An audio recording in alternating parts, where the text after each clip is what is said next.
Guys পথাৰৰ পৰা video' এটা কৰিছোঁ মই আজি পূৰা দাৱনি হয় আপোনালোকক দেখাইছোঁ দাৱনি হৈ ল'লোঁ ধান কাটিবলৈ আৰু অহা নাই কোনো অহা নাই মই আগত আহি ল'লোঁ তেহেঁতৰ আগত মোবাইল চোবাইল হেৰিলে হেৰি হয় তাৰপিছত আহিলোঁ আৰু এয়া পৰা ধানবিলাক কেনেকৈ কাটোঁ দিনটোলৈ চাওকচোন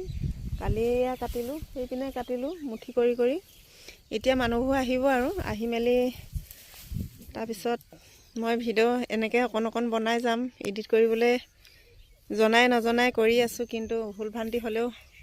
ক্ষমা কৰিব আৰু দেই মই ধানকেইটা কাটি লওঁ কাটি পিনে থকা জেগালৈ যাওঁগৈ আৰু নতুন বছৰ আহি আছে যিহেতুকে আৰু ভালে বাকীনো কি ক'ম আৰু আজি পথাৰতে ভাত খাম বুলি ভাবি আছোঁ পথাৰতে মানুহজন আহিছে মানুহজনে চব্জি বনাই দিব মই ভাত বনাম আৰু ইয়ালৈ লৈ আহিম গামলাত এক গামলা কৰি লাই শাক দীঘল কৰি ল'ম ডালে ভৰাম আৰু কেনেকৈ আনিব পাৰোঁ নাজানো দাৱনীয়ে কেনেকৈ খাব বিচাৰে তাকে আনি দিম আৰু চাই থাকিব দেই ভিডিঅ'।